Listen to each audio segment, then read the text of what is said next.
What? You're not ready?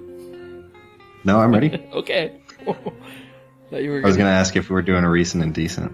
Oh yeah, I read 3 issues of a book that I was behind on, and all the guys in the club were like, "Come on, man, catch up!" Catch up to the most recent comic. Yeah, and so I read 3 issues of something really good. Oh, nice. Which was a recent and decent in the past, so we'll get there. Oh, a little bit of an update. Hi, and welcome to Seattle's #1 comic book podcast. The podcast that is dedicated to the first issue of your next favorite comic, and I'm Larry. I'm James. And each week, James and I get together. We read a comic, a #1, first issue. First issue. Or yeah, that's why we're called the #1 comic book podcast. I don't know if we really explained that before. Well, there you go. That's it. That's the reason we're called the #1 comic book podcast. Because we do the #1. You think a bunch of people are like slapping their foreheads right now? They're like, oh, of course. I get it now. They were thinking that we were, it was the official Seattle comic book rankings. Yeah. But what are they called? All right. So each week, James and I read a comic, and then we talk about it. And so spoiler alerts are in place. But before we talk about that, I always like try and get in there and talk about something new and decent and recent and decent. Let's hear it, Larry. What do you got on the dock? This week, I am a member of a comic book club. Yeah, I think you're the founding member. The founding member. And this is a very popular book in the club. It is written by Ed Brubaker. And I recognize that name. And this week it's actually, or this particular issue. Brubaker, he was that movie with. No, and you brought that up the last time we talked about Ed Brubaker. Did. That's what I remember. No, Ed Brubaker is a comic book writer, and he writes criminal. Well, he writes superhero stuff, Fatale. But he wrote Fatale, exactly. And so he writes these criminal crime noir style books. And the most recent one that he is working on I ranked that number 26. Oh, right. 2 years ago. 2 years ago. So the most recent one that he's working on, you may remember this when it first premiered, was a recent and decent of mine then, and it's recent and decent now. It's called Kill or Be Killed.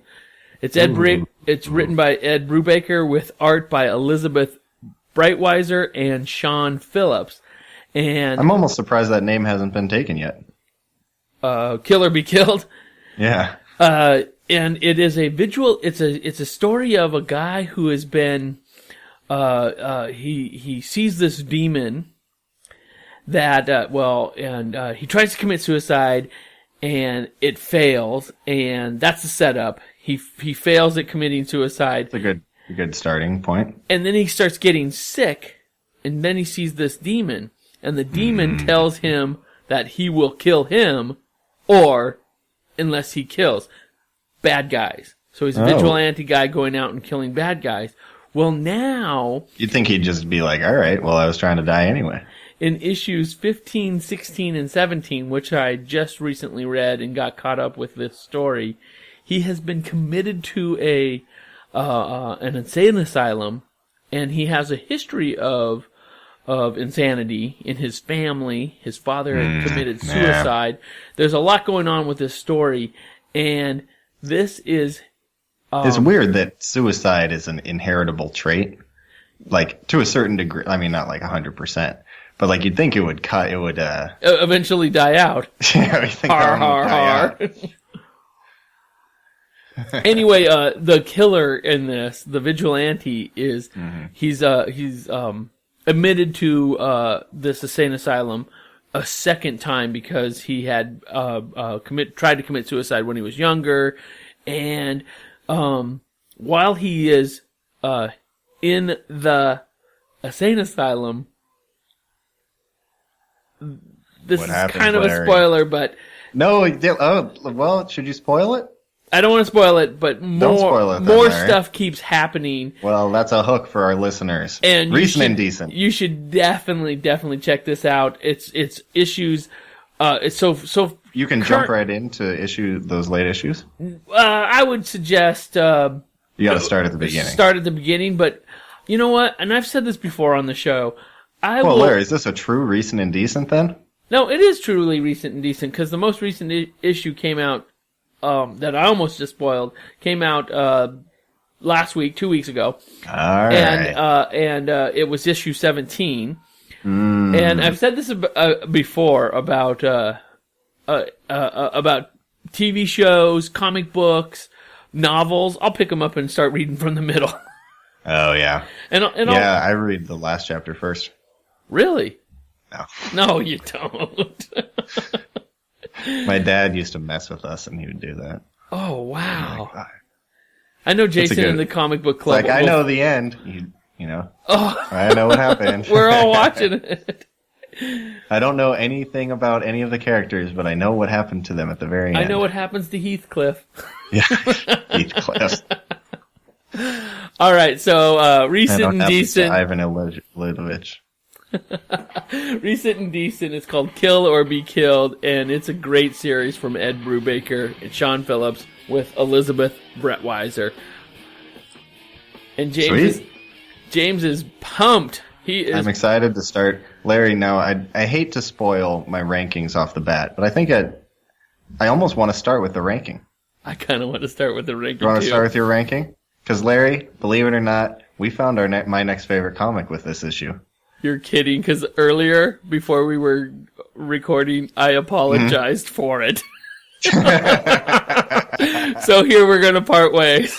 Oh, we had the same for two weeks, but the third week broke us. All-Star Section 8. All-Star Section 8. 2015 by Garth Ennis and John McCara, my new favorite comic of the year. That is so neat, because I thought it was better than this. I love the characters, and I love the silliness of it, but it kind of takes a morbid turn. Do you want to get the setup? All right. The greatest superheroes of all time, unseen since the end of the hit series Hitman, have returned for the greatest superhero story ever told. Befuddled hero Sixpack returns to Gotham City, desperate to build an all-star team known as Section 8. In the face of a deadly threat, he gathers old friends, Bueno Excellente, Baytor, and the seemingly reborn Dogwelder, along with some new faces. But he still needs the elusive eighth member, and that's when the Dark Knight detective gets an offer he can't refuse, in part 1 of this unforgettable 6-issue miniseries. Dogwelder. Okay, so I got some questions about this. Have you read Hitman? No, I have never read Hitman. Is it a real thing? I think it is, yeah. Okay, do you recognize any of them? Bueno Excellente, Baytor, or Dogwelder? No. They were all new characters to me, just like they were. Do you think they exist outside of this miniseries? No, I don't think they do. There's some pretty random characters in this episode, guys, and some of them are pretty fun. I was thinking about Jam Piece while I was reading this. It would be an interesting jam piece to throw on like a six-pack or a... What is it? Guts? There's a guy who's just like guts? Made out of guts. Just guts. But so Sixpack and his team. Larry, maybe I have a weakness for humor, but I would have thought that I would be harder to please when it comes to humor in comics. This humor is good. It's there. It's there's some good moments in here. It is pretty funny. It is funny, but all right, so we told you kind of the basic outline of we got this guy Sixpack and he's trying to get the team back together. But it starts with this kind of interesting prologue of like a all superhero mega battle. What do you call that kind of thing? Yeah, just a mega battle, exactly like the forces of the Trinity, Superman, Wonder Woman, Batman's there. Batman, we got green guy. I can't tell what kind of green he is. Are just taking down these amazing monsters. Green Lantern took a hit there, didn't he? Yeah. And they're triumphing, but not without the help of Section 8. Section 8. So this is the first, I think, great panel. Yeah, it's a great panel. It's pretty dense, but it's got all 8 of these characters plus our superheroes we're familiar with, and some bad guys. Should we list them off, Larry? So the bad guys they don't have, they're just like they don't have names. Nondescript centipede-looking creatures. Yeah, maybe a little bit robotic or mechanical to them. I'm gonna blow this up because it is pretty funny. Glowy eyes. So I'll start with probably the best name in comics right here is Bueno Excellente. Bueno Excellente is a good, and what's great about him is I've only seen him say the word either bueno or excelente. but to describe He's very him, agreeable. To describe him, he's got like the classic like trench coat and nothing on underneath. But like some thigh-high black boots. Yeah. I don't know what his power is. I don't know either, but he does say bueno and he does say excelente. What do you think Phlegm Man's power is? Well, Phlegm Gem. Or Phlegm Jim. is vomiting in his action piece. And maybe it's like acidic or something like that. But he's dressed all in green, kind of a Robin Hood. But the lapels are kind of like a dripping green puce. Good one. I like Phlegm Gem.